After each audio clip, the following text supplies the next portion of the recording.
The Terrans fought back. Chapter 1: The Spark.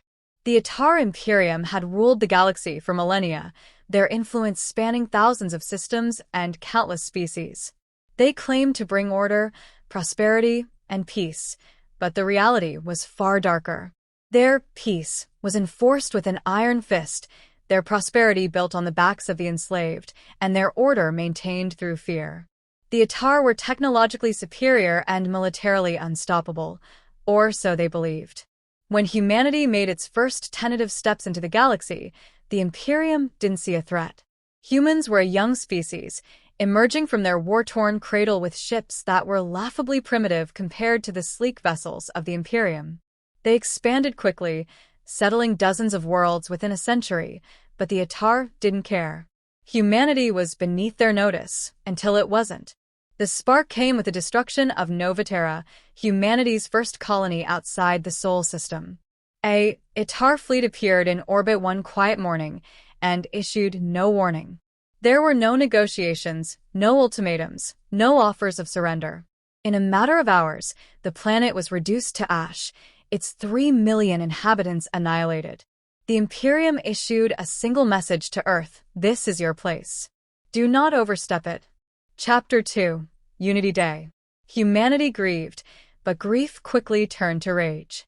The governments of Earth convened an emergency summit, and for the first time in history, they set aside their differences. Political, cultural, and national boundaries dissolved overnight. Corporations donated resources, scientists shared breakthroughs, and military leaders pooled their strategies. The day the unified plan was announced became known as Unity Day. It was a day of reckoning. The message sent back to the Atar was simple: we will remember Nova Terra. And we will not forgive. The Terran Defense Initiative, TDI, was born. Factories were retooled to build warships, and every habitable moon and asteroid became a training ground. Humanity's greatest minds worked tirelessly to close the technological gap between themselves and the Imperium. They reverse-engineered Atar technology salvaged from wreckage, developing new weapons and defenses that were uniquely human. The galaxy watched with mild curiosity. After all, what could one species, young, naive, and isolated, do against the might of the Atar? Chapter 3: The First Blow. 2 years after Nova Terra, the Terrans struck back.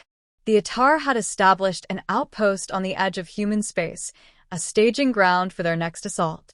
The Terrans launched a surprise attack, their fleet of hastily constructed warships emerging from the shadow of a nearby gas giant. It was a bold, reckless maneuver, and it worked. The outpost was obliterated. The Atar commander, a veteran of 100 campaigns, was killed in the assault. Humanity had drawn first blood. News of the attack spread quickly.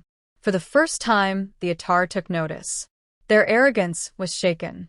How could a primitive species dare to challenge them?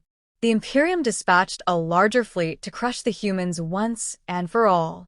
What they didn't realize was that the Terrans had been preparing for this exact moment. Chapter 4: The Art of War. The Terrans couldn't match the Atar in numbers or technology, but they didn't need to. They had something the Atar lacked: creativity and adaptability. Human fleets didn't engage in traditional battles. They used hit-and-run tactics, ambushes, and deception. They turned asteroid belts into minefields and solar storms into weapons. Terran engineers developed EMP bombs capable of disabling Atar ships.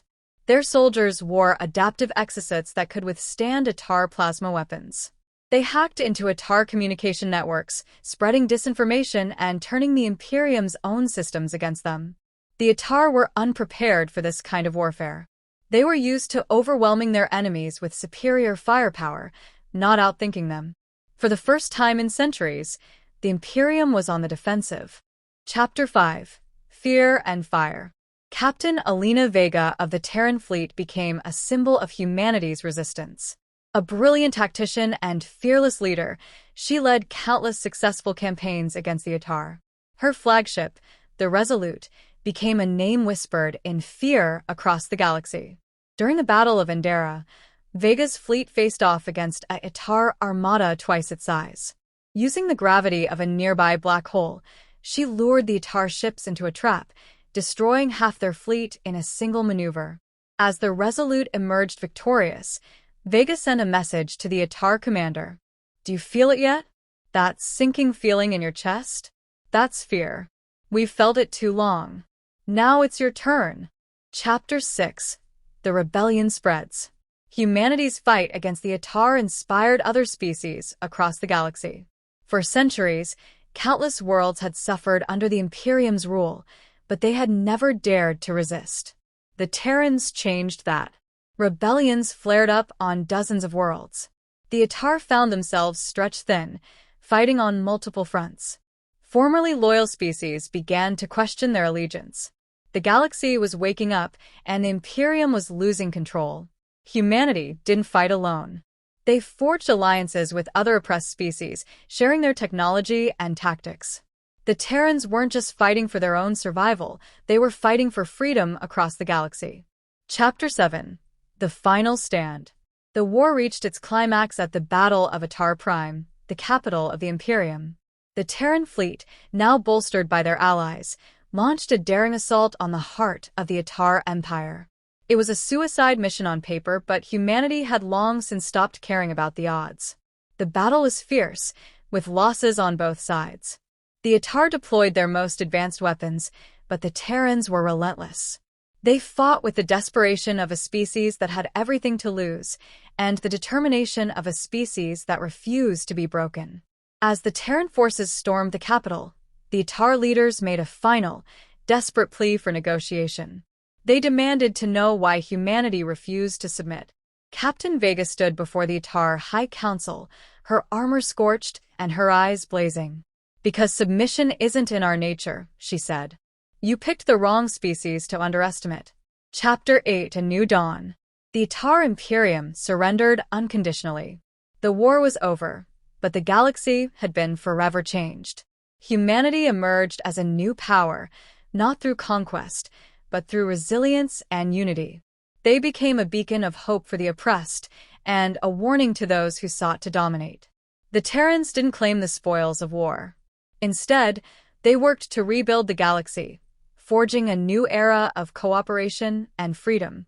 The memory of Novaterra became a symbol of what had been lost and what had been gained. Humanity had proven that even in the face of overwhelming odds, they would fight back and win. They weren't just survivors. They were Terrans, and they never gave up.